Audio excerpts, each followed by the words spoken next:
Howdy. Howdy.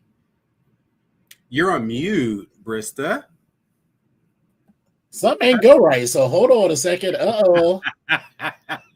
How'd you get muted? Hold on.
Hello there. What's everyone doing? We did the remix. It was so nice we had to do it twice. What's that? You keep vamping while I do some adjustments. Sure. I'm gonna vamp. I'm gonna vamp. I'm gonna vamp. Gonna stamp. Gonna vamp. Gonna stamp. Gonna vamp. Stamp. Vamp. Stamp. Ah. That's all I got. What's going on, y'all? What's going on? What's going on? What's going on? What's crack-a-lackin'? I see Dylan. I see Eccentric. Hey, listen. Hey, Rashida. I see you in the chat. What's going on, Rah girl? What's new? What's happening? What's crack-a-lackin'? Eccentric, Dylan. I missed y'all at MAL. Oh, Treasurer Lane is in the place early and all up in the joint. What's going on? Listen, ladies and gentlemen, one of the celebrities from Treasurer Lane is going to be showing up in Pittsburgh to do a little show, and I'm probably going to wind up seeing this show. But you know, their celebrity status kind of, you know, they pop up when they want to pop up. But I think somebody's going to be popping out and doing some things in the Bergs pretty soon. So you want to fill us in on that? You want to give us some little information that we can share with everybody, just in case anybody's close. Maybe they want to stop through and do a few things. But yeah, I'm still vamping. I'm vamping. No, I'm back. Can you see me? Oh yeah, I can see you. But I was still, you know, I just felt like, oh, okay. In the spirit of vamping, I'm going to keep on vamping. That's all. Just keep. My laptop is giving me guff today, so she's like, yeah. Listen, I think my volume on my laptop, she's just like, this is all you're getting. I'm not doing anything else. This is where we are. I don't feel like it. So you know, even though I keep hitting the volume up button, it's still kind of like, yeah, I don't feel like it. How about no? Yeah, like it's just like it's still at like 50. It's like, well, I'm trying to get to like 70 or 80, trying to go all the way to 100. Nope, it's just like, nah, I'm gonna stay at 50. I'm good here. I'm like, okay, well, that's good. But listen, I hope everybody is out here staying warm because, baby, when I tell you this whole type of cold situation, this cold snap that we got going on, the way cold is cold. Cold. I looked up and I was like, bitch, why does that say? Because, you know, I had my glasses on at first, right? So, you know, I walked to the bathroom to, you know, for the morning services. Right. I was like, that isn't right. And I was like, I come back with my glasses on. It's like, bitch, does that say it's 13 degrees? Baby, when I rolled over, I said, I was looking for the alert. Something's canceled. Somebody's got it. Like somebody's on a delay or something. I was just like, unless you go to somebody's school, you got to report. Baby, I was waiting for my school. I mean, elementary, middle, or high school, not college. I was waiting for the delay because, you know, listen, I still feel like, you know, the DMV the DMV areas, they ain't built for cold. So when it feels like when it gets anything below like 30 degrees, people are like, oh, it's awful. And yes, it is cold. Let me be clear. But when it gets anything below 30, it's like, oh my God, we got to close stuff out. It's going to be ice. I hate it, but I love it. So I can Right. go, you know, I can wear my fur because, you know, I'm going to go wear my fur tomorrow when I go to get my hair cut. You just want to break out that fur. You just want to be seen. Listen, you want to be seen in fur. Just to be seen in fur. If you don't have fur, you are Exactly. If you want in fur, you are over, honey. Yeah. You know, and it's so funny because I think I saw a couple of little winter frocks that were kind of furry. And then I was thinking like, I could make this happen. But then I was like, do I want to be the obnoxious, loud, you know, standout, you know, gay in the room? Yeah, they didn't have it in my size. That's why I didn't get it. I was just going to say, aren't you already those? I mean, hello.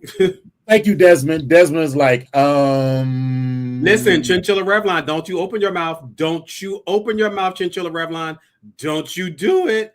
Don't you do it, girl. Don't you do it. Listen, I remember the time. Do you remember? He knows what that is. I remember the time. But listen, it is January 22nd and it is cold. Yes.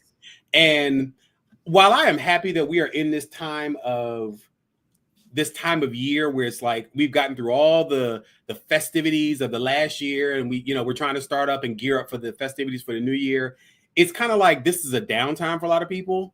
And it doesn't like pick up until like, you know, as soon as we get into the spring, that's when everything's kind of like picks up as far as stuff to do. I just need to get past March 15th.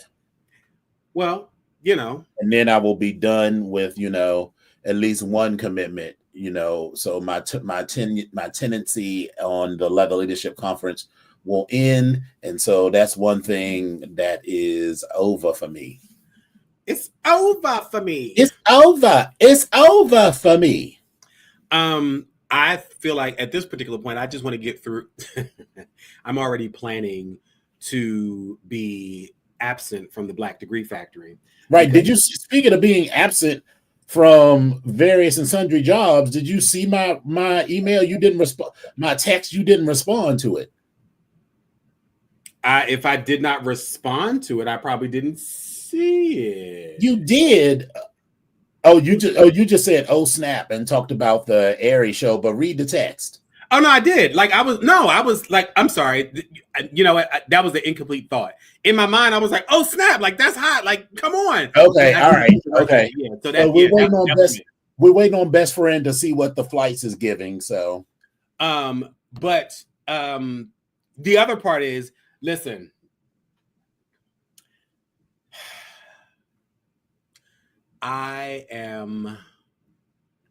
it is difficult to say this.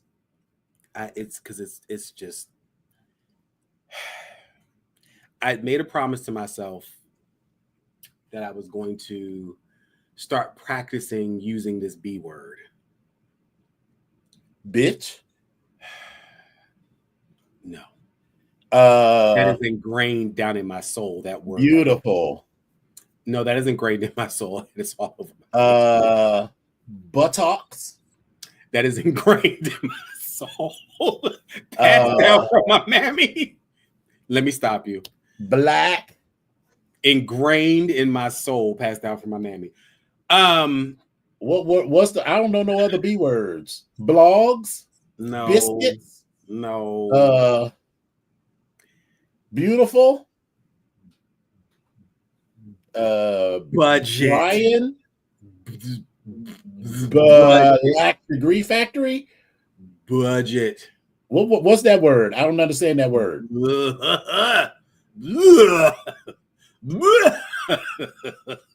I'm trying to work on this thing. Hey, hold on.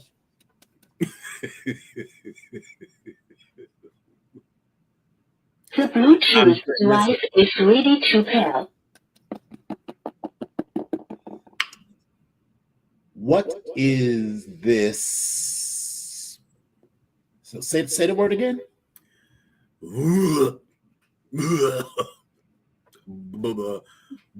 Budget. Oh God. What is a budget? Baby. Is it a type of jet specifically for people who are bugging? It is this thing that is supposed to. So it's a noun. It's a noun. Okay. Is it also a verb? It can be a verb. Okay. But we are going to. The noun part is making it setting parameters for what you have to spend.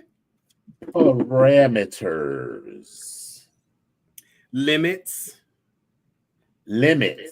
Right. Oh, so you mean, no blood, no children, no scat. That is a limit, but this would be like no overdraft fees, no late fees, no spending what you don't have or spending what you have on something else as opposed to what you're supposed to spend it on. All these words that you're saying, I recognize that those are English words, right? I get that. They are. The order that you have put these words in makes no sense to me. Listen, it has taken me several years to face this, and I'm at this point where if I do not, then I'm going to have some problems. And I need to figure this thing out and stick. Let me be clear. And you said this before. You absolutely said this, and I'm gonna quote you on this. I make enough money to cover the mistakes that I make. Yes. But I can't keep making these goddamn mistakes because it's costing me more money. There is that. And so, yeah, as much as I was like, that would be cute to do a little Palm Springs for a couple of days, but it's a bunch of other shit that I want to do that's more important, like the month-long Fort Lauderdale joint and the cruise at the end of the year and Blackout. And I know you already canceled on me, but I already booked my hotel for San Francisco for Dory. So that's right. You did say that. I got back to you, and I was saying that. And I know, and I just want to be clear. Listen, I love all of you. I really do. God knows I love all of you. But there are only 2 people with whom I would go on a trip and share a bedroom, and I am on screen with one of them, and the other one is best friend. Other than that, don't be like, oh, can I join you in San Francisco? Yes, you can join me in San Francisco in your own hotel room. Yeah, listen, it's just, and it's funny because on screen so there's 3 people on here that I have and will do that with. But again, that having that type of energy on a trip sometimes, it's very few people who can match the energy and be okay with it if the energy shifts one way or the other. And the other part of that is, like we always say, bitch, I don't feel like doing nothing. This and we get ready. Let's just sit here and be quiet. That's what the fuck I'm right. doing. And it's always preferred for me to have a room by myself. But if the budget is such that it makes more sense to do that, then that's fine. Right. Because it's less of a problem in a house, but in a hotel room, baby, I'm on Trey. Did you say budget is the killer of its sister now? Fun, yes, exactly. Exactly.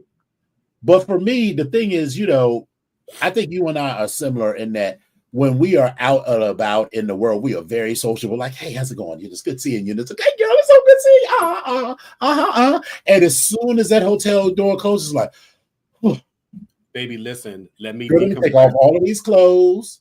Let me take a shower and lay across his bed butt naked. And now when you share in this room with one other person, you can't necessarily do all of those things that you. Well, I mean, we could, but We could, but that's just not how we it's roll. just kind of like it's not. Yeah, that's not where you're not there, and there's nothing wrong with that. Because listen, trust me, we have walked in.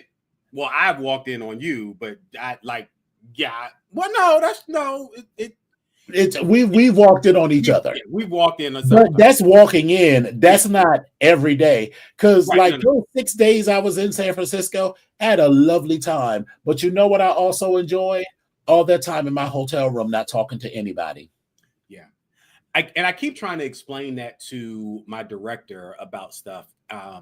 Because at the end of the day, you want to call me and have a conversation. I was like, do you understand that I've been talking nonstop since 9:30 to multiple people, saying the same thing over and over and over again?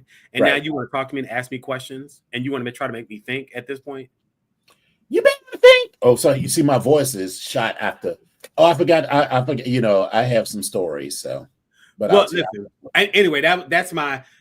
You're right. I like Treasurer said. I didn't kill the system down of fun because we're here for fun. But please share stories. Now I am thinking of, instead of going to Claw, you know what, that whole Palm Springs, because I was originally thinking Las Vegas, right? But honestly speaking, it really does sound like fun. It does, but it's a little too close to Christmas and all of the other money that I spent. For me, I need a little space. So I need to get on the other side of this first quarter of the year. So I was thinking that instead of going to Claw, I might go to Austin, Texas, which is probably the only place in Texas now that I would go for Austin Kink weekend. So I will say this. I will go to Texas because I want to go to. I don't know if I've been in. I've never been to Texas and kind of been outside the airport, but I keep hearing lots of great things, and I think I want to go just to visit. In fact, Des and I were having a conversation because there's another one of our friends who actually is there, and we were having this conversation about showing up for them. Our friend Christina, but we got to figure out what that's going to look like. But I would do it just to say I've been there, but I don't know. I'll see. And Austin Pink Weekend, I don't know. Well, I saw a lot of people talking about it, and I thought it might be something fun, but I also probably just need to stay my ass home. That's another part too. I like the things that are non-negotiable for me. The trip, so San Francisco, because the hotel's already booked. Chicago for Blackout. The month in Fort Lauderdale working remote, and then the cruise. I just remembered. Now I got to put that on the budget too. God damn it, I forgot about that. And I was supposed to do that this weekend. Was settled on the cruise, so that'll be an activity for this weekend. Yeah, I gotta just lay my life out because it took me a while to have this whole spreadsheet together, and because. Go ahead. I'm sliding some other moving parts around. So it's a lot because again, you're planning for the whole year. And I'm not used to that. I'm used to being like, fuck it, bitch, I'm ready to go. Let me do this, let me do that, let me slide some stuff around. You give me a week or 2 weeks notice, preferably more like 3 weeks notice, and I can make some shit happen. So, but not only am I doing that, but I'm also I'm starting renovations on the house and everything this year. And I'm trying to buy some land and build a house next year. So, I got to get my life together.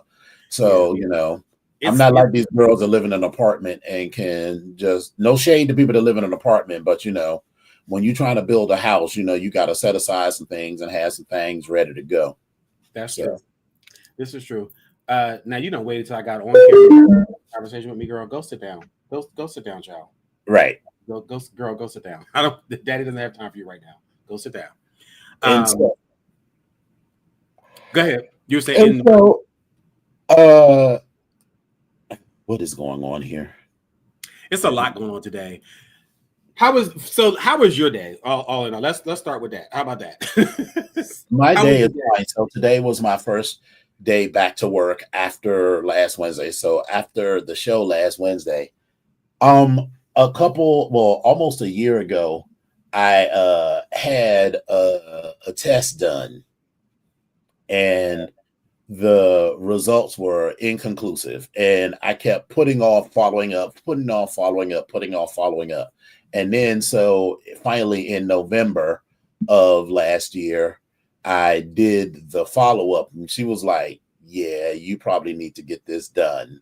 So I had some surgery on, it is surgery, but it was outpatient. I got there at 8:45, and I was home and in bed by 12:30, and that includes stopping to get, or by 1 o'clock. That included stopping to get a sandwich from my favorite Italian spot. Ooh. So, and so I took the time off from work. And I know they thought I was dying or something, because I got to work on Tuesday. I was like, okay, so I have to be out of the office on an emergency basis for the following week. And everybody was like, is everything okay? I was like, everything is fine, but I need to get this taken care of. And in theory, I could have gone back to work on Friday, because you and I talked about this. I said in theory, my level of pain was not nearly as much as it was the last time I had to have something like this done. Because they did a lot more that time, I realized. Okay. And so I was anticipating that I was going to be doubled over in pain. Baby. And it was not like that at all. My pain level, the highest the pain level ever was like a 4 out of 10 at any point. And that was only for a little while. And that was because I had just gone to the bathroom, and even that wasn't nearly as painful as, I can't stop touching this. Vivian made this fabulous ensemble shirt for me last year, and I just can't stop touching. You're just sitting there like, ooh.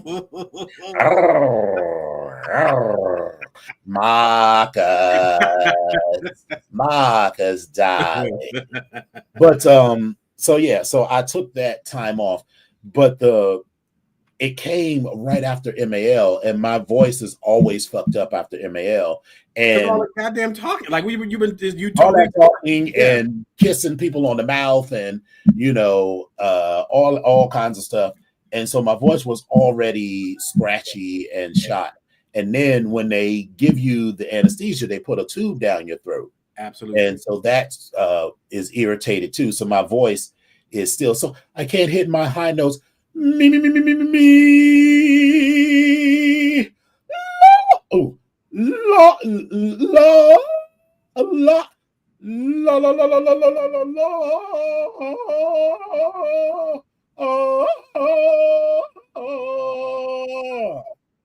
Yeah. So what you're saying is you're not going to be doing Wicked. That's what. Okay, I get it. All right. Mm-hmm. Okay. I get it.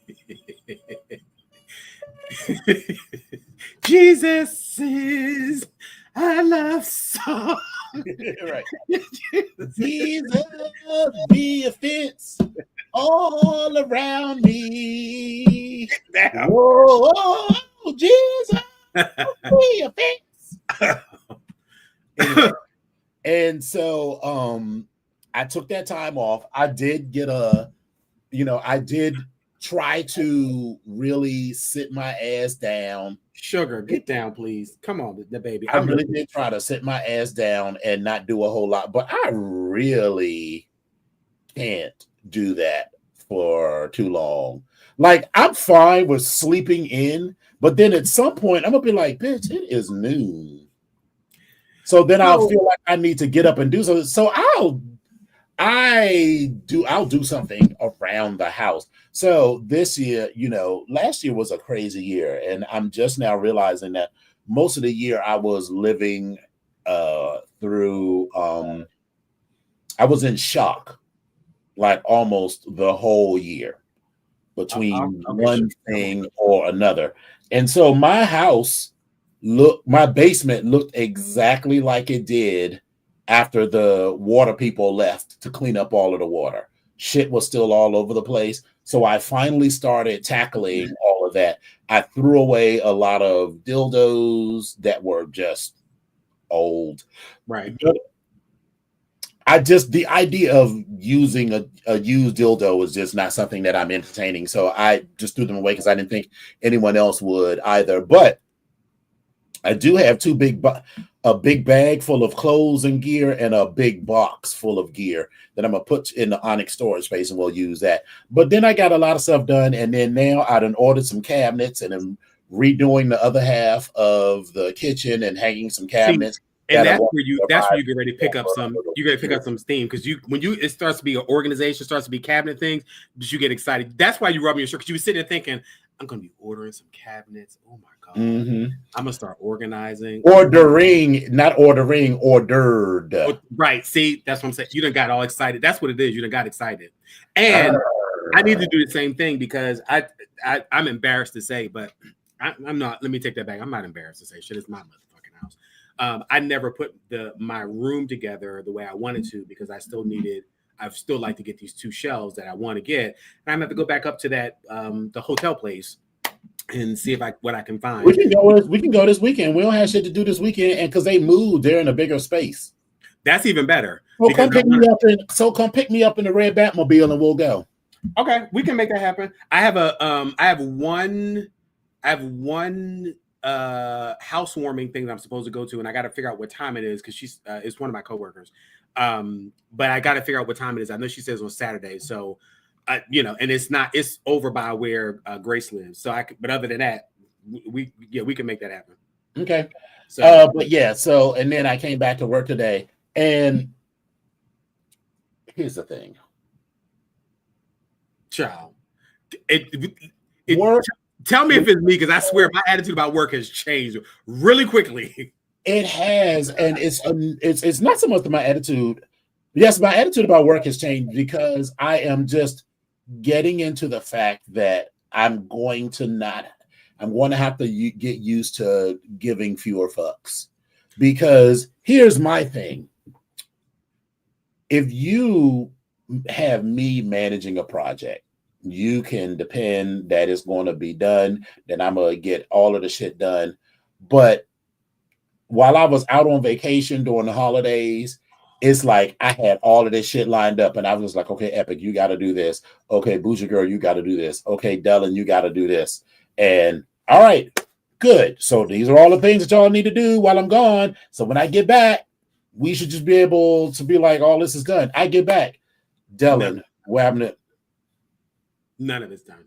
None of it is done. And they're literally like, so I'm like, hey, did we ever get that shelf installed? And they're like, shelf. Like, was it in the email? Yes, it was in the first paragraph. We had a whole, we've been working on this project for a year. And then they're like, oh, well, I haven't heard anything. They're excusing. They think they've done their job when, after a month, I say, where are we with this shelf? They think they've done their job by saying to me, that, oh, I haven't heard anything back from procurement. Sir, your job is to install the shelf, including speccing it, ordering it from procurement, receiving it, and installing it. And in a month, you've not heard anything from procurement. And you're saying to me, well, what should I do? Girl, I looked around like, like, listen, bitch, am I being punked? I said, and so I responded. I was like, because, I wrote a number of shitty responses. Then you had to go back and retract it. I said, you should reach out to procurement to see what the status is. So, and then like even this week when I was gone on, it was a fairly emergency basis. Now, to be honest, I had known that I was going to be out that following week for like 2 weeks. But I couldn't tell anybody because, my boss had a family emergency, so she was out. So there was no one to tell this until everybody got back. Right. But so I was gone for another week, and then I get back. And one of the women that we're working with was like, hey, I need answers on these 7 things. She asked it right as I was leaving on Wednesday. And so I'm saying to myself, okay, these girls will answer it. When I get back and I'm checking through my email today, she's asking the same questions. And no one has responded to her, or no one has even said, hey, Mary, I'll get back to you by Thursday with this. The shit is just sitting there. So then I get everybody on the phone. It was like, okay, question one, when is this going to happen? It's like, what's this? All of this. So we get all of these answers and I send it to them. I'm thinking to myself, why the fuck did I need to be here in order for you all to do this? So I realized I'm just going to have to stop trying as hard around here, because although some people did get fired because some people did get fired. I'm just leaving it at that because they fucked around and they found out. So here's my question. Why is it that, shit rolls downhill? I've realized that my boss, the director of my particular area, will literally start his day at 7 something in the morning. It'll start with the bullshit like early that morning, and I get pissed off because I'm like, first of all, I don't log in until 8:30. That's when my day starts. So anything after 8:30, I'll respond to. But before 8:30, baby, I'm not responding to that. Now, if it's something I'll be looking at the messages or whatever, but I'm just not responding because I want to see kind of what's going on, if there's any fires or whatever. And if there's some fire, I'll jump in. But anyway. But I've also noticed that around 3:45, 4 o'clock, he starts to say, so I have questions about X, Y, and Z things and so forth and so on. Okay, so then those questions lead to, well, I need this, that, and the other done. Bruh, you knew you wanted this stuff done at 7 something in the morning. You would have a better chance if you just told me at 7 something in the morning, or if you tell me now to say, well, can we do this for tomorrow? Great, because I have an agenda for the next day. But don't tell me at 3:45 and expect me to get it done before I leave, because it's not going to happen. It's not going to happen. It's not. So now it's a thing of breaking him into, you either want it for the next day, or you give it to me early enough in the day that it comes back in the same day. We're not doing this at the end of the day, especially the stuff that you're asking me for. When you tell me to run a report and then to go through information and to analyze what's on it. See, first of all, it takes me 20 minutes to run these reports. Let's start with that. So if you gave it to me at 4 o'clock, see, my day's over at 5. What I am also doing is I'm making sure that my black ass walks out of there at 5 o'clock, and it's close to 5. Yeah, because you're a senior director or a VP or whatever. You're making those bucks. I don't make enough money to be on the clock after 5 o'clock. Excuse me. Whatever my title is, it don't pay me that much. I'm not. No. He is. That's your thing. You can't sleep. You're up all night. That's great. I feel bad for you, but baby, listen. I falls out wherever I lay my head. So I'm not trying to, like, I've seen messages from him at 3, 4 o'clock in the morning, and I was just like, see, that's that bullshit. You can't. I don't even. My phone is on do not. Well, my phone is not on do not disturb because of the situation with my sister. But I don't respond to Teams messages or Outlook until 8 o'clock. Baby, I see that thing going off. Bling bling. I'm not responding. Now, again, certain people will always get through my block list. Certain people will always can call me at certain times or whatever. But as far as the work people, no. This is what I am going to tell you. If I like you enough, I'm gonna give you my cell phone number. You can text me because I'll respond to a text message, but don't text message me a whole bunch of bullshit. Like I'm not gonna. Right. I need an emergency. You tell me something's happened. That's what I'm gonna respond to. But no, like this morning, it was like I get annoyed because I have to put together these schedules for people to kind of come in and do stuff. So sure enough, one person couldn't come in because of some childcare issue. Another person didn't come in because they were sick. Another person was going to be late. And then one other person that lied and then moved out of the damn state and was supposed to be back to come to work. But of course, they're not there. But I already knew that they ass wasn't coming because I was like, how did you just move and relocate to? Don't they remember what happened to an old girl from Guam? Shouldn't that still be fresh in their memories? All I know is I knew they wasn't coming in. So you just took it upon yourself. Anyway, my whole point is I had planned for that. So when these 4 people were out, I was like, great. Listen, let me go ahead and make sure this stuff is happening because I know I'm going to have to sit in and fill in for one person. This is what I'm doing. So if I'm filling in for somebody else and I'm doing something because I'm ultimately responsible for that whole part of our operations, then baby, I can't do anything else. Don't call me into no meeting. Don't have me because I'm doing too many. but don't ask me any questions at the end of the day, because at the end of the day, I'm ready to go. My day is over at 5. Some of these people are trying to stay there until later. About, since y'all can and do work remote, right? What's your childcare issues got to do with you doing your job? Right now, because it's the beginning of the semester, everybody's coming in because, of course, they didn't do what they were supposed to do. So, listen, public service announcement for everybody that's in education, or you got kids in education. Baby, let me tell you something. There are 2 semesters in the academic year, usually the fall and or the spring. Some of you might be in a quarter system. There might be a fall, a mid-fall, and a second fall, or a first fall and a second spring, or something like that. Whatever the case may be. But here's the thing. If you take care of that shit in August, when you first get there, everything is set. Right. What happens in that first semester, or those first 2 quarters, is the same exact things going to happen in the second semester, or the second 2 quarters. You're already set. You already know what your bill is going to be. You already know what your charge is going to be. You know everything. Everything. Don't come up to me in a mad rush because you are trying to graduate, and you mad because you didn't take care of the stuff you're supposed to take care of in August, and now it's an emergency for me. No, sweetheart, it's not an emergency for me. Right. Don't start off the conversation with, "Oh, I'm seeing I'm graduating. Congratulations. What can I do for you today?" Well, I was trying to, because I have this old, and it wasn't taken care of. So what you're saying is something that it wasn't taken care of is third person language. What you meant to say was, I didn't take care of it.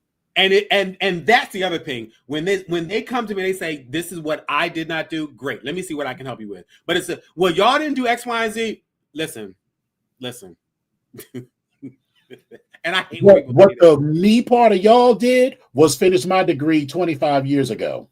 And I hate when people say this. They'll say, "Well, they told me the wrong information." Sir, ma'am, and everything in between and beyond.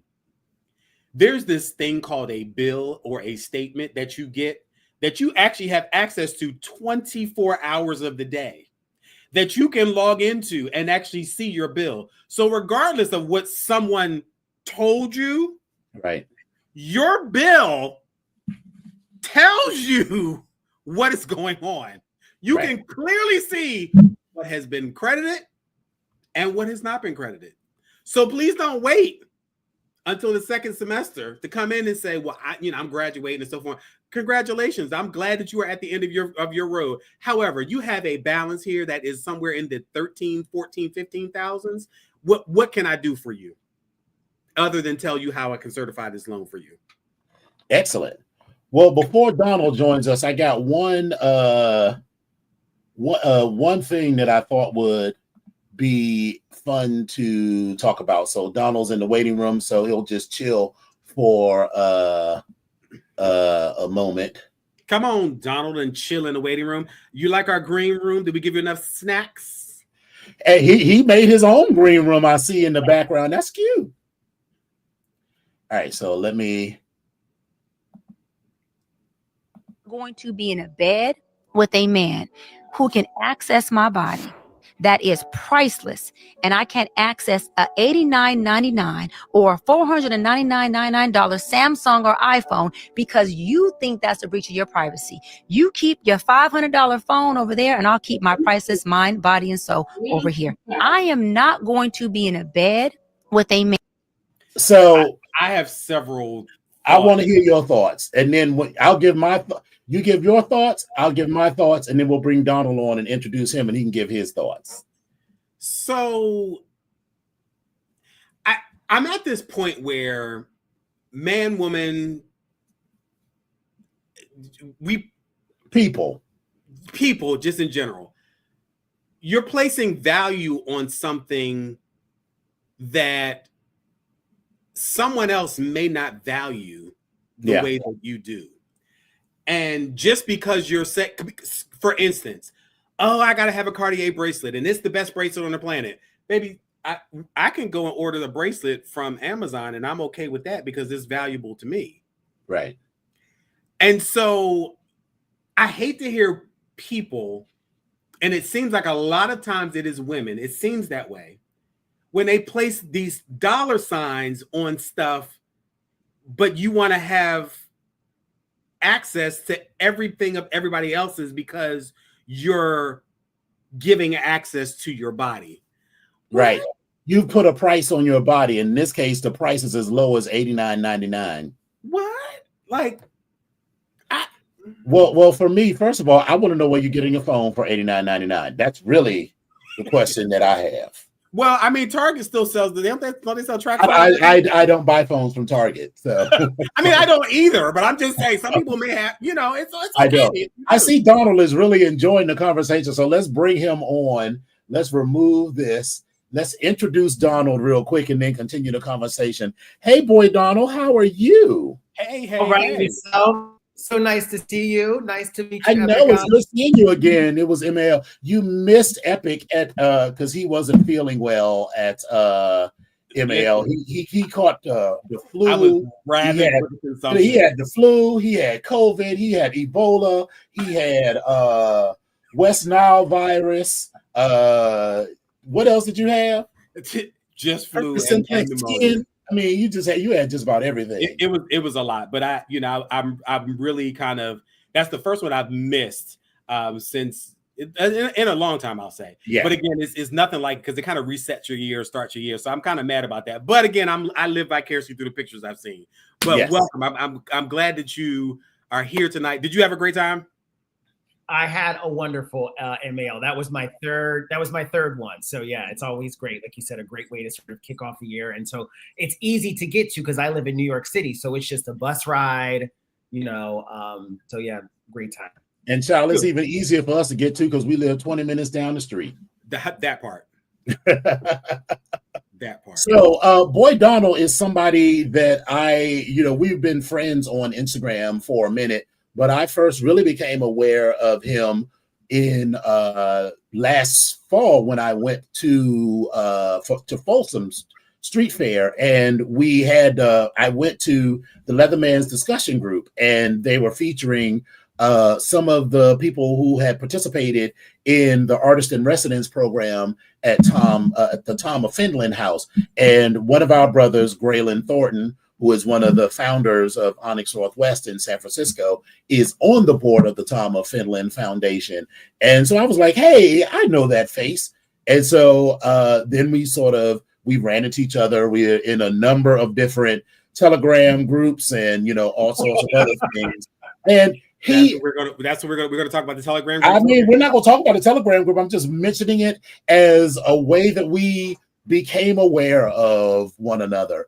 But the movie that he made was about boys in the lifestyle, was really good. And, it goes with everything that we do because we are what? We are Black, we are gay, we are kinky, and we're all human. Hey. Listen, feel free. We are available for a cameo anywhere, anyhow. I'm just saying. Mr. DeMille, I'm ready for my close-up. Yes. I'm just serving things. Bastard Amber, mama. Bastard Amber. Anyway, hey, Donald, how are you? I'm good. It's cold as ice here in New York City. So, maybe it's cold in DC too. Yes. Yeah. Other than that, just doing really well. Like you said, like had a great AL, and just feel like rejuvenated and inspired for the year. So yeah. So tell us about your work and the movie about the boys in the lifestyle that you did as a good way to get us started. Yeah, so I identify as like a multidisciplinary artist. So I am able to use different artistic mediums to express what it means to be a human in the world. I think a lot of my work as an artist is autobiographical. And so a lot I do talks about identity, what it means to be Black, gay, queer, and then most recently, what it means to be a leather person. And so for me, as I started identifying as a leather person, I really found that there was not a lot of information about what it meant to be like a leather boy or a submissive, right? Mhm. A category of submissive. And so I was able to, through my own leather journey, connect with people in the leather community who essentially became friends and mentors. And I was sort of understanding about their leather journeys just by them telling me their stories. And as this happened, I was like, wow, like this information that I've been looking for. But I see that in order to have access to understand what it means to identify as a leather boy and live aspects of this in your life, you really have to be in the know, right? Like there's so many, routes that you have to sort of like follow. So when I was connecting with all these people who then became my friends and mentors, I said, there has to be a way that I can create something that can be of a useful guide for people who may want to sort of chart this out as their own path. So then I just, artistically, what came to me was that it needed to be visual. And so then that sort of became how I to create a short documentary that featured the lives of leather boys. And in the short documentary, about 26 minutes long, it featured 4 boys that give their own personal accounts about how this type of identification is beneficial to them in a physical way, an emotional way, spiritual, psychological. And so along with that, I, as a submissive, always think that sometimes the DOMs may take up a lot of space in the community. So I wanted to really champion the voice of the submissive. And so the 4 boys range from ages 20 to 60. And along with that, we have 2 leather daddies that give their own sort of account of what it means to identify as a leather daddy and what a leather boy is to them. And then I also have one kink therapist who is a short documentary, who now is Mr. Texas Leather. So Dr. Ty. Oh, really? Okay. Yeah. Yeah. So that's sort of how the film came about. So tell us about how you got involved with the Tama Finland house. Yeah. So essentially, I was visiting my leather who San Francisco, and we just so happened to, the weekend that I was there, Onyx was having their bar night. And so at the time, I had shot a short film with Sir Malice. I myself was one of the subjects in it. And so we love Sir Malice's work. Yeah, all of it. So it just so happened that at that time I had some photographs that I shot with Benjamin Hendrickson, who's a kink photographer here in New York City and Brooklyn. And then I had this short film. And so my daddy introduced me to Graylin. And it just so happened that Sir Malice was there at bar night at the Powerhouse. And I made the introduction of all of us. I showed Graylin sort of what I've been working on, because I said I was really sort of like a passion project to be able to connect these images and these films and sort of conversations within the leather community, especially like an organization like Onyx about leather identity. And so Graylin was like, young man, who are you? I have something that I think might interest you. Email me. And then from there, that's how we got connected. And then he suggested that I apply for the Tama Finland Artist in Residence program. And that's kind of how it all started. Excellent. So there was I'm assuming it was a really good experience with you. One of the other documentaries, I don't know, could you see all of everything else that was going on in the room that day? Yeah, because, there was the other documentaries about other people that were living in the house. It seemed like a really fun sort of creative space that, one, challenged you to sort of think outside of whatever your own creative box was. But it felt like a lot of people were making really good, connections and, learning about themselves and others. Yeah. So, Boy Donald, was this your first film? It's in and of itself? No, I sort of in graduate school, I focused my studies on dance and new media, and a part of that was dance film. And so I have another film that lives on the Criterion channel. We got a licensing deal through them. So I had a few other films before. I would say that this isn't my first time doing a short documentary about like queer identity. But yeah, I mean, I think my time at like being artist in residence there I was so empowered, like to be with there's 3 artists who live in the house, and literally you're just given license to do whatever you want, right? Clearly you have to make an artist proposal and, you know, connect it to Tom's work and all access to his whole archive of work that he's ever created. But also there's you have access to sort of archives to so many erotic artists, right, that are all from all over the world. And so it was just, I was a really supportive environment from the 2 other artists that were in my cohort, and we just got along great. And it was just, we just supported each other, and like we're able to sort of do video showings to show like where we were at in our process and get feedback, and just really sort of have full reign to like do you. So it was just so amazing in that way. How long was the residency? It was 3 months. 3 months. Okay. So I have some like personal questions. Yeah. Like bedrooms and bathrooms is in that house. So essentially there's 3 bedrooms for the artists. They're all separate bedrooms. And then there's about two other bedrooms in the house. So you were living with each other.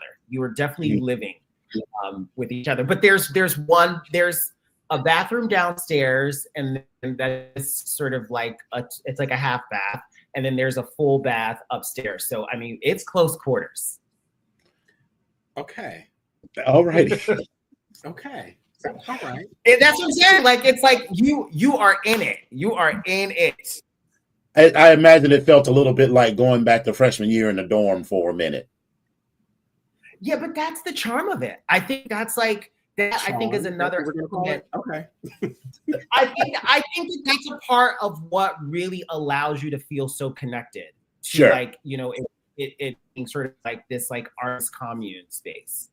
Mm-hmm. So let me ask this question. Tom of Finland is there.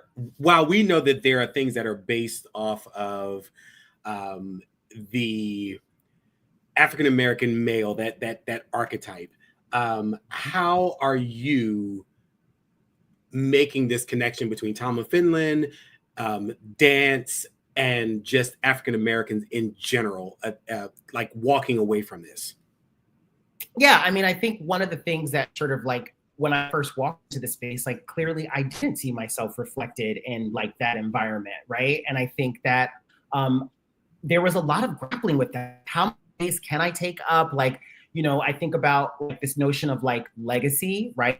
Like left behind through artwork. And so I use that. I use that moment to say, you know what? I am going to take up space. I am going to like create images around Black sexuality and desire in conjunction with leather sex in a way that like those images are coming from someone who's Black, right? So I think to me, what I was able to see that sort of with like the lexicon of sort of like homoerotic artists in the US, like a Tom of Finland, a Rex, a Hano, and Etienne, that some of them didn't draw Black bodies, right? Or some of them did. And it's like, who has permission to draw a Black body in a sexual way that's not connected to fetishization, right? Or like ties to racism, right? So I think for me, I found it really important to essentially create those images around like 2 Black men being able to engage sexually with each other, you know?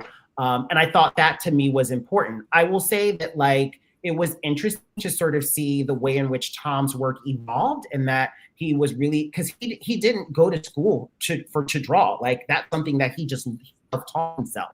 And so I was able to see how he was inspired by the physique pictorial magazines and sort of started with collage. He cut out those bodies and those forms and then collage them. And then you can sort of see how he then connects to like people outside of his race and outside of his country. He sort of once again draws in all these collage elements. And I think that look at sort of the history and sort of how it progresses, that there's something really inviting about the which Tom draws, like desire and sexuality and cruising and sex in that way, that there's like a to the skin, they're smiling, right? And I would say that from a white gay homoerotic artist, that yes, he was one of the first to include non-whites in his work. I would say that there is, yes, some because you can literally start like from like the 50s and go all the way to like the 90s, like track it, right? That there is an element, I think, around sort of maybe the 60s where how he was connecting to sort of like a white colonist idea around sort of like the white man, sort of Indiana Jones going into sort of like indigenous places and sexualizing them. Like that's problematic. And like I've talked to people at the foundation about that and how as a person of color, that is not sort of like, that's not okay, right?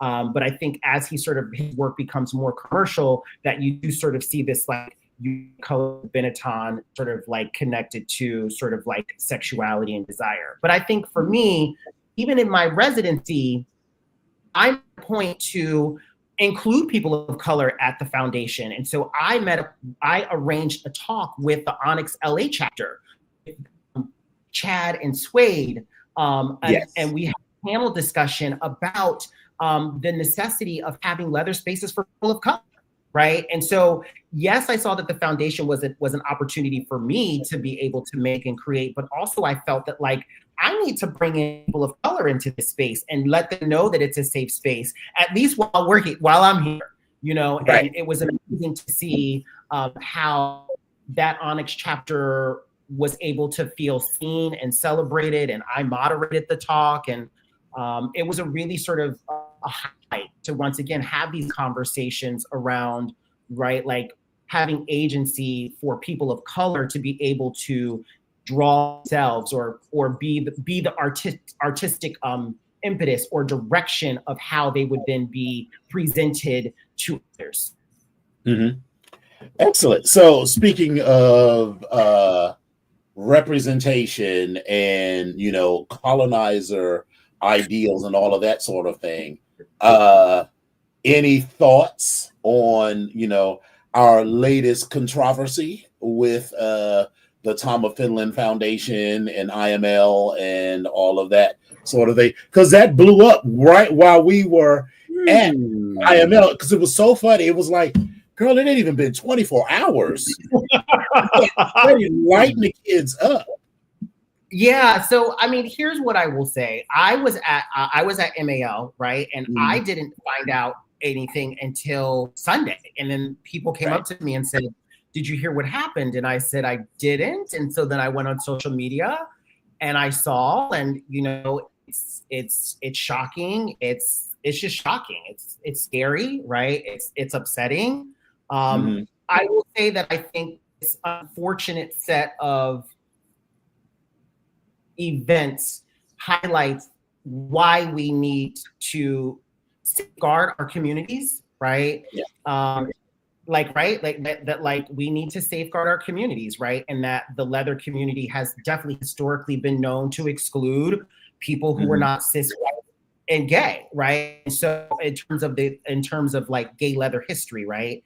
And so I think for me, you know, I would say that it is my hope that the foundation can do the work to ensure that they can have restorative justice, right? Because sort of looking at sort of the controversy, so many people believe in the foundation. They like, you know, like we want this to be a safe space. We want it to be an inclusive space. So if that's the case, then now opportunity to put people in places and take actions where that can happen.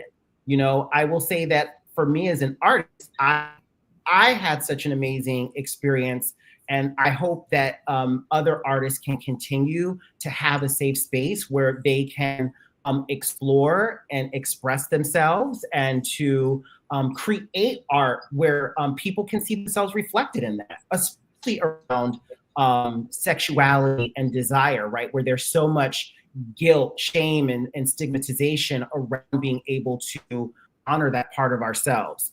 And so when I looked around at my cohort, we were from all over the world. We were from all types of ethnicities. So it is my hope that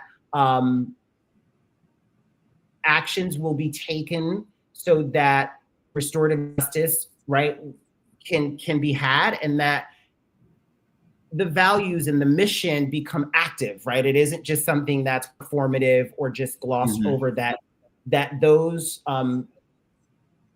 elements of inclusion and safety, right, sort of are at the forefront of all of what is done moving forward. So yeah. Right.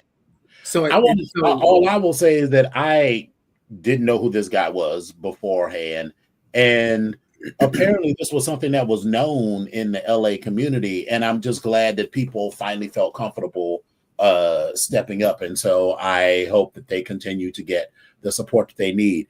As we wrap up here, tell us about go ahead. So here's my question for you. I see it like Tom of Finland. I see Boy Donald of New York. I see this happening. I'm going to go ahead and put that out there. How important do you feel, much like Onyx, is it for you to create this type of space to educate, explore, and empower others? Like, how important is that? How important is that to you? And do you see yourself doing that by taking this step to be a part of the foundation in residence that you did? Yeah, I mean, I think that's like I am at part of it is that I'm an educator, right? And so I think that for me, especially being in the performing arts, right, like musical theater, commercial theater is you know, that it is very sort of a narrow lane for people who are not in straight, right? So I think for me, I have faced rejection off of my race, off of my sexuality. So I only ever try to create spaces, whether it's in art, in dance, or theater, around inclusion, right? And creating spaces where people can feel safe and where people can be able to like be liberated and just exist, right? So I think no matter what I'm doing, that's always sort of energy that's brought to every space. So, I mean, I think for me, you know, education has been the forefront of everything that I've done. I've taught law, I teach at other local leather organizations and clubs. I teach a class called Boys 101. I teach an impact play class. And for me, you know, being visible as a person of color in a lot of like cis white gay male kink spaces is important, right? You know, so that if there are others who look like me who are in those spaces, feel that they can, that is safe for them, and that they can sort of exist in those spaces and not have to make themselves small, you know, and also show that like the leather community is diverse, you know, right. And that we can be educators, and that we can sort of, you know, have multiple hats in how we sort of, you know, exist in those spaces. So I think for me, like Tom of Finland Foundation or not, like it's just important for me to be my authentic self, and also in a way that inspires others to do the same across the board. Excellent. So as we wrap up, tell us what is next for Boy Donald. What's the next big project for you? Yeah, please tell me something around dance. Please tell me something around dance, because I'm all in.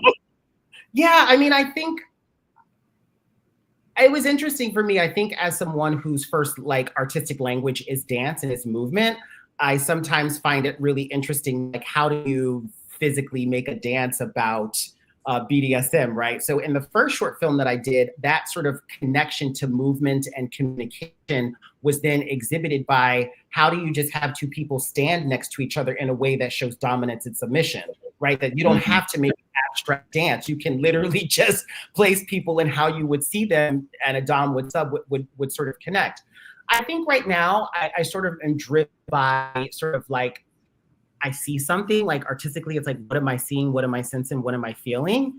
There is a movement, something that's cultivating in there, but I don't know what that is yet. I don't know if because most of my work is autobiographical, and sometimes that's easier, you know, than having to pay a whole damn get rehearsal space, right? And, you know, all of that. So, so I don't know if that is a duet, something. I think there's something around.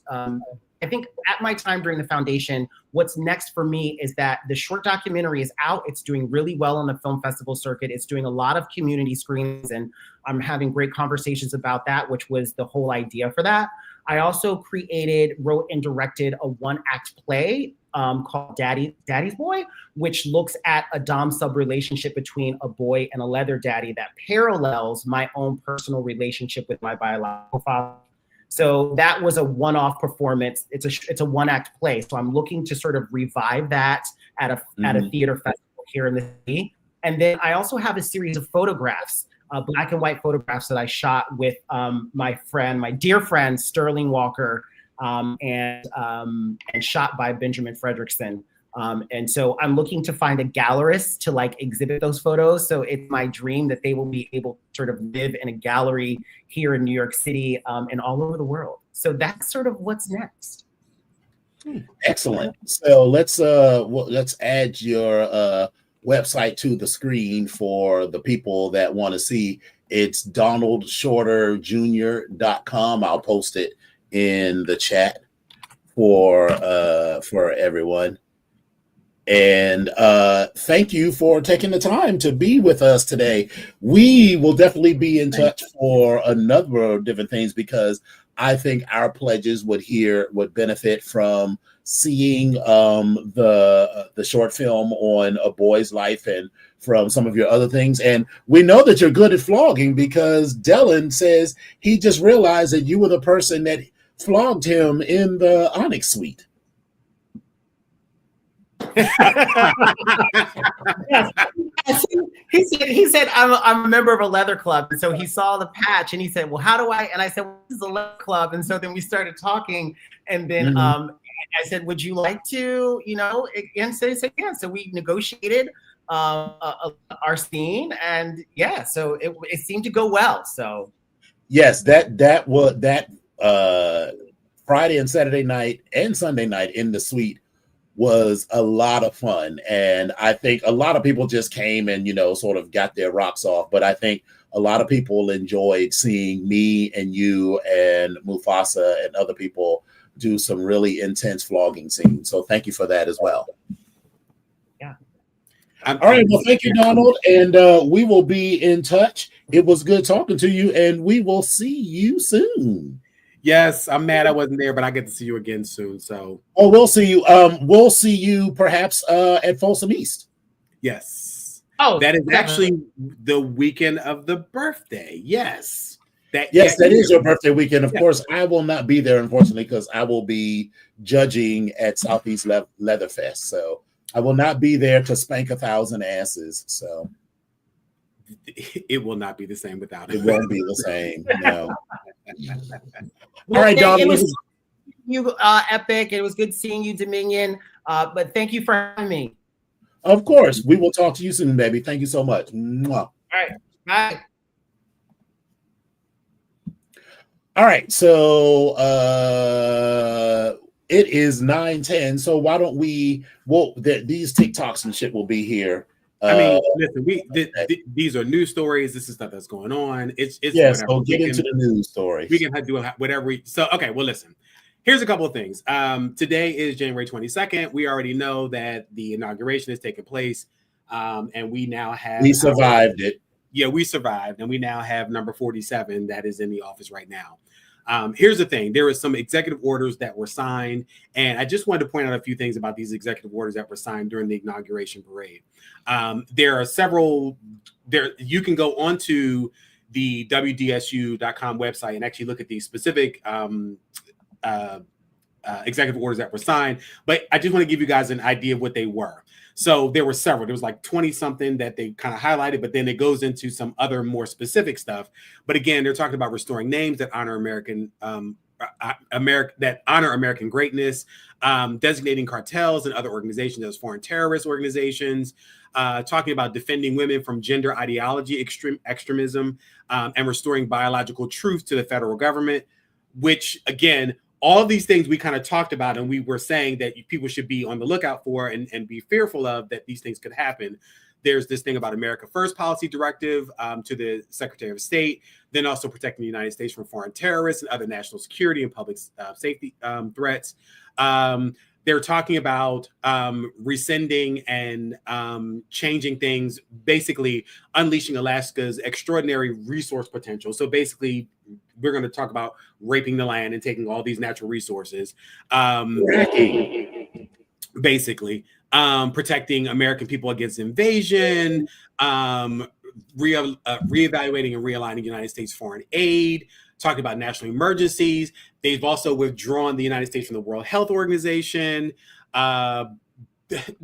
just a lot of different things. So I want people to really take a look at this when they get a chance to go into the WDSU website. But a couple of things. He pardoned on the January 6th U.S. Capitol attacks. There were several pardons that were given out. And it was more than like 1,500 of these supporters that were charged with crimes in the January 6th attack, including people who assaulted the police, using his clemency powers on this first day to dismantle the largest investigation and prosecution in Justice Department history. So just keep that in mind. Of course, we know about the executive order that keeps TikTok online, which God help us, because there's a connection with Mark Zuckerberg and how he wasn't able to get into China. And then just follow the paper trail, please. Just follow the paper trail, follow the money. There was a executive order on a hiring freeze. And one of my friends actually on Facebook actually posted this. Like myself, I've applied for several federal jobs over the years, several federal jobs. And if you know anything about that federal process, out of all the years I've applied, I've only gotten best qualified applicant one time. One time. Didn't get an interview, but one time. One of my friends literally got the paperwork, was offered the position, and as soon as the administration changes, it was rescinded. So I feel so bad I felt so bad for him. And I know that there are other great things that are in store. But again, I just wanted to bring some of these things up with 47 now being in the office, for people to take a look at and to be cognizant of at all times, especially while he's in office. There were probably another 60 to 85 executive orders that rescinded some of the things that the Biden administration had put into place. So again, be careful, pay attention, and be cognizant of what is going on around you at this particular point. Yes. Listen. In other news, whether we're going to say it's sad or environmental or whatever it is, but again, the fires in LA are still burning, or in California are still burning. But as of, there were nearly 20,000 people who were ordered to flee an area of North LA earlier today after a fast-moving wildfire exploded, growing to more than 8,000 acres within hours. Another 15,000 people are under evacuation warnings after the Hughes fire erupted at 10:53 in the morning near the community of Casick in northern Los Angeles County. And we have friends and families and brothers and siblings and all over the country. But again, I really want people to pay attention to the fires that are going on and the people that have been devastated. Not only are their homes and their lives being uprooted, but sometimes not sometimes, but it's also their mental state at this particular point, because imagine having your entire world around you just up in smoke and just gone within 24 hours or within a week, or just gone just in general. So what you've known is just no longer here. And I also wanted to point out that in 2025, according to the fire.california.gov, the incidents, there was a total of 35,975 emergency responses. There were 240 wildfires, and there have been a total of 40,462 acres burned so far in 2025. There have been 28 fatalities, and then there's also been 15,798 structures that have been destroyed. So again, when people start thinking about, how we're connected and it's a small fire and what that actually means, when you put those numbers together, that is a lot of devastation. And we are in a place where we are still trying to figure out how to manage this. But again, you're talking about global warming and climate change and all these other things that are making conditions ripe for these fires to keep burning. So again, just to put those things into perspective, I know people are listening to some of the celebrities and those, people that have lots of money, that have had their lives, gone up in smoke. It's not just them. It's all the everyday people. It's the you and the I's that are out here that are actually losing stuff as well. So I just want to point that out, and please help in any way you can with the LA fires and the people that have been affected in any way that you can. You may think that one small gesture may not mean anything, but please do if you can, because again, it definitely would mean a lot. So I just wanted to mention that as well. Also, I think it's important for us to talk a little bit about there's a lot of these fires are being fought by prison labor, and that is because the 13th Amendment to the Constitution allows for involuntary servitude except as a punishment for crimes, meaning prisons can utilize prison labor, including in firefighting roles, as part of their sentence. And while it is criticized as being exploitative, it's still something that happens. And then let's tie this into these executive orders. So what are we going to do? The stocks of private prison companies are seeing their stocks rise, because what's going to happen when all of these people get detained? They're going to be put in prison. And so what do you think is going to happen? They go from working in the fields, picking, and I am stereotyping because not every illegal is from Central America or South America or Mexico and picking fruit, but some of them will find themselves doing the exact same job that they were doing, except now they'll be shackled. Yep. So that's why there's not a lot of concern amongst the capitalist class about this, because they'll know that they'll just lease that labor back out from the prisons. And will they pay more? But guess who will pay more for those fruits and vegetables? Oh, and let's also not forget that none of this time that they're serving is going to shorten any of their time. Right. It's not as if Ryan asked the question, where can I see the film? Earlier, Ryan, we posted the link to Donald's website, Donald C. Shorter Jr.com. Right. You'll be able to link to that there, I believe, and you can also contact him directly. He said it's playing at a number of local community festivals and things, so you'll be able to see it. Yeah, in a lot of those places. But yeah, so that's why they're not super concerned about those things, because they know that they'll get access to that labor anyway. Yeah. For those that are into sports ball, we're in the sports ball time. I found out this information, you could have bought me for a nickel. You said what? When I found out that the Commanders, I guess they're being called now, actually made it this far, you could have bought me for a fucking nickel. Baby, listen, and when I tell you that, listen, the Commanders fans and the Eagles fans, listen, I just want to take this time because there's the conference championship that's happening this Sunday, the 26th, and the Washington Commanders are playing the Philadelphia. Is this the NFC championship? Now, girl, you asking too many questions. I don't. Wait a minute, girl. If this is the NFC championship, listen, you talking about you're right. You talking about NFC versus AFC. Listen, I'm just reporting this. No, this is the final game. This means that the winner of this game goes to the Super Bowl. So listen, this is what I'm going to say. This is going to be a good. There's two games that's going to go on Sunday. The Washington Commanders are going to playing the Philadelphia Eagles in Philadelphia. This is the NFC Championship game. So the winner of this game is going to go to the Super Bowl. And you can buy me for a fucking nickel. I don't really care, and I'm not going to suddenly pretend to be a fan, but I do know that the Redskins and now the Commanders have a history of disappointment.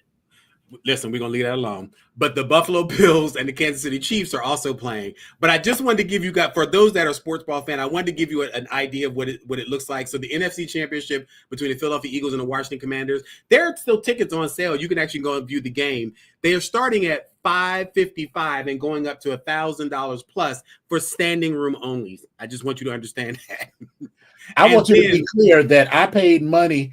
I paid almost $500 a piece to see Beyonce. I am not paying that much money to go to a sports ball game. Now, the AFC Championship, the Chiefs versus the Bills, is starting off a little bit lower. They're starting off at around the $250 mark, but they're going upwards of $1,650. So again, I just want you all to, for those that are sports ball fans and you all want to play these games and buy these tickets, baby, listen, they are still available. Go on to Ticketmaster. You can find those things out. But these prices, baby, listen, I'm not here for these prices. I'm not here for these prices. But listen, for those of you that find it worth it, Shabbat Shalom. Do what you got to do. And it's cold as shit too. Fuck that. All of that. All that I will say, listen, I love Philadelphia, and Philadelphia is home. But baby, you going to a football game in Philadelphia, baby, listen, you better gird your loins. You better wear something that's a little piece of metal or something, because baby, the Philadelphia Eagles fans, when I say they are a nasty bunch. So why would you have to wear something metal? Listen, let me tell you what I remember when we used to go to the football game with my uncle. I remember them putting together snowballs and putting batteries inside the snowballs and throwing them at all the people. Wow. Listen, I mean, there's no answer to that question because people are just awful. But I'm really, bitch? I mean, I'm just telling you. Listen. So anyway, but listen, if you have tickets, go. And I don't mean this to scare anybody. I just want to, that's been my experience and what I remember. Things may have changed, but I don't think they changed that much. And then also the Commanders fans, baby, they are some diehard fans as well. So you got to be considering how they keep losing all the fucking time. So I mean, more power to them. I am happy, for them. I didn't even realize that they were in the NFC Championship game until we were just telling this story. So if they win, that means they will be in the Super Bowl for the first time since God knows how long. Listen, all I'm looking forward to is the actual Super Bowl and the halftime entertainment, because who's halftime entertainment again? It doesn't even matter because I'm not interested in the game. I'm looking at the halftime. Listen, the one of the best Super Bowl experiences that I've had as of late was when we were all together and watching Rihanna on this. That was one of the best experiences. So that's what I'm looking forward to. That's all I'm looking forward to, and the commercials. But anyway, just real quick, some famous birthdays today and in this last week. Tippi Hedren turned 95. Opera singer Placido Domingo's 84. Country singer Dolly Parton turned 79. Paula Dean Dolly Parton is only 79. Why did I think she was at least 85 years old? Baby, well, wait a minute. Not because she looks bad or anything, but she's just been around forever, so long. I just thought she was much older. And so, but at the same, so let me go through this because at the same time, there's some people I'm like, that's all you are? But anyway, Paula Dean is 78. Steve Perry, singer Steve Perry turns 76. Paul Stanley turns 73. Actor Desi Arnaz Jr. is 72. Katie Seagal turns 71. Kevin Costner turns 70. Now, why did I think he was older than that? I don't know. I thought Kevin Costner was older than that too. Gina Davis turns 69, along with comedian Bill Maher. Lorenzo Lamas turns 67. He's another one. I thought he was older than 67. Linda Blair is 66. That's it. That's all. Right. Listen, William Ragsdale, if you don't know who that is, from the original Fright Night movie, which I thought he was fine as shit in that movie to me. That's all I'm saying. He's 64. Diane Lane turns 60. DJ Jazzy Jeff turns 60. Rainn Wilson from The Office turns 59. Stacey Dash turns 58. Guy Fieri turns 57, along with Melissa Rivers. Melissa Rivers does not look 57 years old. Baby, no. She looks like she's more like 67 to me, but that's all I'm saying. Anyway, and wrestler Dave Bautista is 56. Why does Dave Bautista look like he is a cool 66? Like, well, he also lost a lot of weight with that sort of, added a few years to him. Okay, well, he listen, I'm shocked he's 56, but anyway, singer Mark Gaye of Shy is 56. Trey Lorenz is 56. Jesse L. Martin is 56. Trey Lorenz is 56 years old? Listen. Rapper DJ Quick is 55. Skeet Ulrich from Scream is 55. Questlove turns 54, along with Sean Wayans. Balthazar Getty is 50. Singer Emma Bunton turns 49. Nokia of Drew Hill is 46. Jason Segel turns 45, along with Liz Wright. Singer actor Samantha Mumba is 42. Luke Grimes is 41. Evan Peters turns 38. First of all, Evan Peters is only 38. That's all that he is. Right. Rapper Taylor Bennett is 29. That's all he is 29. Like, okay. Anyway, other popular birthdays: Lord Byron, the poet; Bill Bixby, the actor; John Hurt, the actor; Thomas Stonewall Jackson; Christian Dior; Telly Savalas, Kojak, for those of you that may not know; Benny Hill, the comedian; Jack Nicklaus; Paul Allen, Microsoft co-founder; Hakeem Olajuwon, former NBA star, 62; George Burns; Buzz Aldrin; David Lynch, a director; Robert E. Lee; Edgar Allan Poe; Janis Joplin; Gene Stapleton; Robert Palmer; Daniel Webster, Oliver Hardy; Cary Grant; Danny Kaye; John Hughes. All of them have had birthdays within this last week and are celebrating birthdays. Those that are still alive. Really quickly, some news of the weird. A 12-year-old boy from Grand Traverse County in Michigan was charged with joyriding, operating a motor vehicle without a license, carrying a concealed weapon, and possession of marijuana.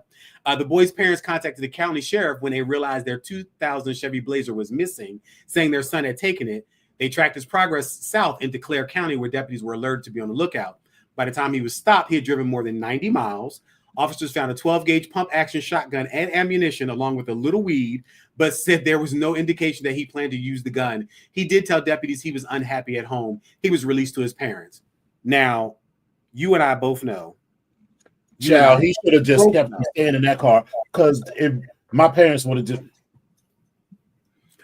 Listen, on to the next story. It would have been like... Mary Alice would have been like, is there a room that I could talk to him in for just a couple of minutes? But anyway. And inside that room, you hear...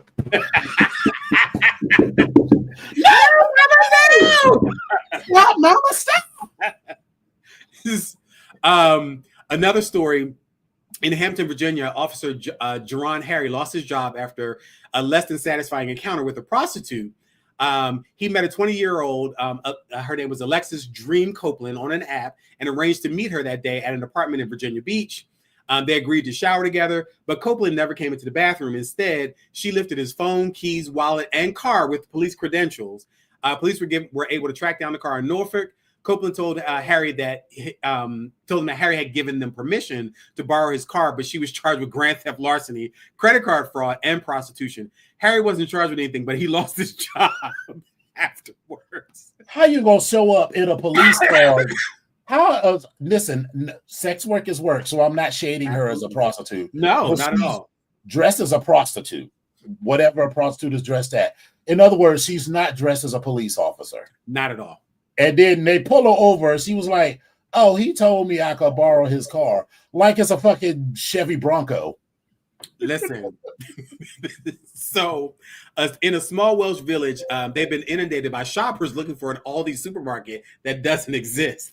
Oddity Central reported that somewhere a pin on Google Maps, probably dropped as a prank, directs shoppers and delivery drivers to a grassy field, leaving locals unamused. There's a one large milk tank truck that got stuck on a narrow village street while trying to locate the store, and a bloke with a pallet of bread thought he'd been hired to stock shelves. Finally, Aldi got involved and said it would work with Google Maps to get the pin removed. Another story was a Boeing 777 operated by Air France was forced to make an emergency landing in Brazil after a passenger caused the toilet to be unusable. The flight, which was on its way to Rio, was almost there when it was diverted to Fortaleza's Pinto Martins International Airport. Brazilian media did not provide the details of the clog. The unit was serviced and unclogged, and the flight continued on its way. Also, for those in Florida, it's that time again, falling iguana season. AccuWeather reported that as temperatures drop along the Gulf Coast and Southeast Florida, cold-stunned iguanas are likely to fall out of trees after losing their grip on the branches. Residents are warned that the reptiles appear to be dead, but they're just sleeping. Fully grown iguanas can be up to 5 feet long and up to 25 pounds, so they present a danger to unsuspecting humans walking along the sidewalk. Professional iguana remover Michael Ronquillo warns against handling the lethargic animals, saying they can become defensive when they warm up. Plus, their droppings can contain salmonella. Why would you be touching their shit? But okay, sure. Now, on December 18th, the Family Dollar store in Mulberry, Florida, there were two shoplifters who worked together to pull off a cleaning product heist. The Polk County Sheriff's Office referred to the couple as Mr. Clean and Miss Dookie until an arrest is made. They hatched a plan to distract employees. They said the man walked around the store gathering nearly $500 worth of merchandise, like lots of Gain, Tide, Clorox products, whilst the woman used the restroom without going to the restroom. And while employees cleaned up the mess, Mr. Clean walked past the registers and out to a Ford van where Ms. Dookie joined him and they drove away. Listen. Okay, I get why she shitted on the walls. Okay, got it. I didn't get it at first. I was like, why they call her Miss Dookie? And then I was like, and even as you were telling the story, I was like, I don't really want to know why, because it can't be a good reason. Listen, so I just want to listen. Thank you for translating, because I was like, I don't know if everyone's going to get this. I'm going to have to wait to the end to be like, all right, listen, this is what they did. They distracted because they went in and smeared this stuff on the walls. But okay, whatever. That's all the stories that I got for this week. That's enough to keep us occupied. And we have just now hit that 9:31 mark. I do have just a few things that were just so terrible and awful that I thought not terrible and awful, but that I just thought it would be fun to go get into. And Dylan, thank you for reminding me that Kendrick Lamar is going to be performing at the Super Bowl. Oh, that's who's performing? Okay. Hold on. I'm getting my life together. That's all right. That's all right. That's all right. But he's performing with somebody else. I can't remember who the headliner was. It's not just Kendrick, but I know he is performing. There's somebody else that's performing as well. Because remember, there was this whole big thing because Lil Wayne wasn't going to perform. Right. Come on, Bob. Oh, wow. Wow. Oh, my God. That is just the softest lady. Wow. Bitch. So gorgeous, actually. So gorgeous. I feel like a pageant queen. That's really amazing. So Bob Plastique did Bob's makeup, and I was like, damn. Was it Plastique or was it Naomi Smalls? No, it was Plastique. Okay. Because she looks like it's a lot more subtle than I'm used to doing. Yes, it looks much really more great. subtle. We should face out Naomi. Listen, Bob has a cute look, but she spackles it on, honey. Listen, Bob does not paint like a woman. Bob paints like a drag queen. There is a difference. Yeah.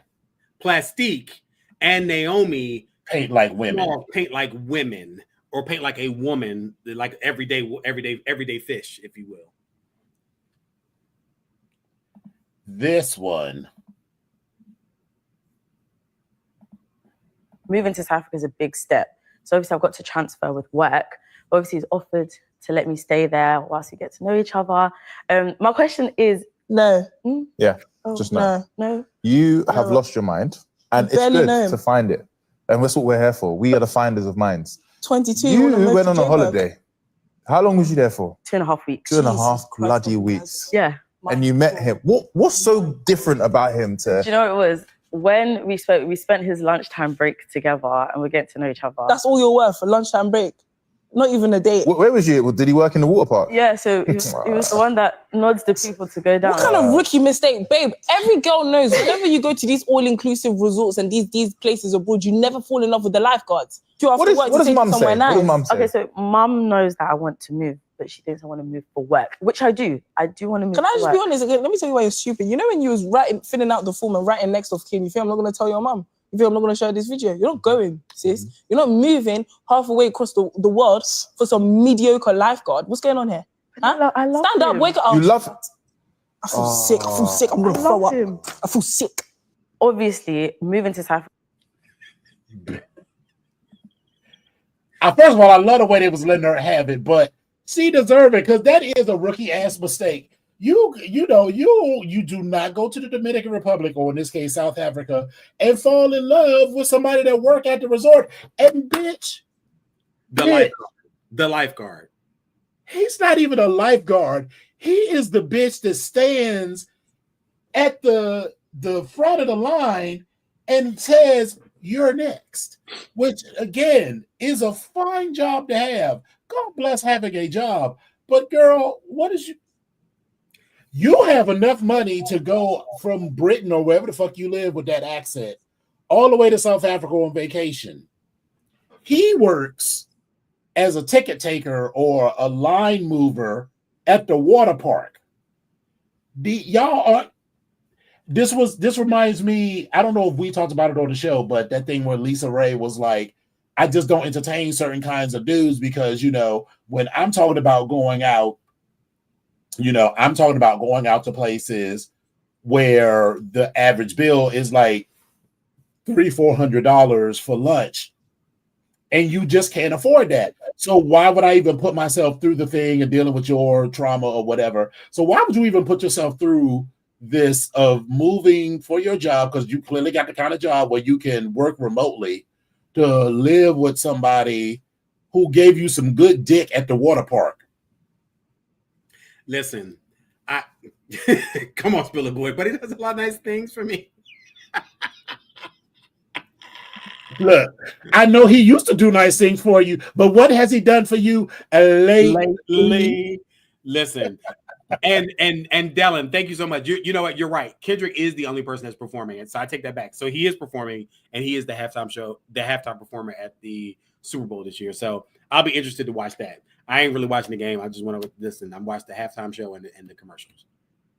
That's it. I mean, Kendrick Lamar is cool, but I mean, it depends if I got something else to do and don't feel like, I can't think of anything that is literally lower on my totem pole than that. I just don't really have any interest in it. So listen, but I will just say there have been several moments that I have been shocked and stunned at the Super Bowl, and I was amazed and blown away. And the last one that I watched that I was shocked and amazed at was Riri, because baby, she put on a show. Did she though? It was a whole show for me, baby. I enjoyed it. Because remember, we all watched it together in your apartment. I know. That's what I enjoyed. I thought it was amazing. I mean, listen, it wasn't entertaining, yes. But the way that y'all was going in for it, it just did not. And remember, there was like this whole divide. I feel like it was it was a divide. It was like some people was like this. It was not giving what it was supposed to give, in my opinion. I thoroughly enjoyed it. I thoroughly enjoyed it. I mean, I'm glad that she did it, and it was. I'm like, I think you and Seven were kind of like, right. But they were kind of heated in a very friendly way. No one was like trying to fight over it, but there was definitely raised voices because I think we was also drinking. So bougie. Okay, so listen. I don't know. Now that pregnancy, because I was like, yeah, girl, you shouldn't be doing a lot because she was very pregnant. Yeah. But now listen, this Usher Raymond halftime show. That Usher Raymond show, like that was another one. People was like, he did that. And I'm like, did he though? I was whelmed. Yes. I was whelmed. I mean, if this is whelmed, if whelmed is from here to here, this being anything below this is underwhelmed. Anything above this is overwhelmed. I was closer to the line. Closer to underwhelmed than overwhelmed. So this is whelmed. I was between whelmed and underwhelmed. I was closer to the line. That's where I was. Now, could it have been amazing? You said, watch him out. Listen, could it have been amazing? It probably could have been. I don't know what could have been done to make it amazing, but it was okay. Good for him. It was all right. I just wasn't moved the way that some people were, and that's fine. That's what art is. Different people are moved by different things. So except when you talk shit about Beyonce, then then we got to fight. Listen, I'm getting ready to stop talking anyway because I'm getting. Yeah, my voice is about to go. So thank you all for coming out. Thank you to Boy Donald for being on the show. He's a cutie too. So I was getting ready to ask the question about Not yet. Anywho, it was fun. So I don't know that we're gonna we are on the countdown to episode 300. Absolutely. So either before or after World Pride, because I think we sort of settled that we were going to skip that Wednesday before World Pride because there was so much going on. and then do the show after World Pride, which I think is also your birthday. We didn't I thought we at least talked about like but I feel like it might be the move because it's going to be a lot of moving parts. And so we're going to skip the show on June the 4th and then do our 300 show on no. What we talked about was doing it on the 4th. No. All I know is the month of June, I'm probably drunk. Yes. So we're going to do it at some point, and we're going to do it we were going to do it on the 8th. So it was going to be after World Pride. Right. That Sunday after World Pride, and then we're going to do it in person. We talk about that. Yes. So more details to come. So Bougie Girl, Dylan, I expect to see you. Eccentric, I expect you to be coming into town for World Pride anyway, and expect you to stay over for Sunday to see the show. Yes. So there we go. Bougie Girl, why are you licking the screen? She's talking about that daggone Usher Raymond. Mm-hmm. Usher Raymond kind of looks like he stinks to me. He just looks like a regular dude to me. It's nothing spectacular about him. I'm not saying he's unattractive or anything. He's not, but he's okay. Right. Well, all right, kids. It's been an absolutely lovely. And Dylan says it'll be their birthday, so they'll be there. So perfect. So listen, we got the whole month of June to celebrate, Dylan. Exactly. All right, kids. It's been lovely. And with that, any last words, Epic? I'm out because my throat is giving me guff. Yeah, I'm about to fuck up these some more. Well, no, I already ate these mashed potatoes. So I found a 30-pack of Lorna Doone individual 6-packs of cookies. So I'm about to go fuck up a pack or two. Bougie, you said he smells like sex. Does he though? Or does he smell like old gym socks? But I mean, to each their own. Right. Well, all right, kids. Thank you. I see. I know exactly what happened. Why the intro didn't play, because I used this same infrastructure for something else. And then what happened is I said to myself, I need to reset this after that LLC thing. And I didn't. So it kind of got fucked up. Anyway, thank y'all for coming out. God bless.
Well, all right. That was fun.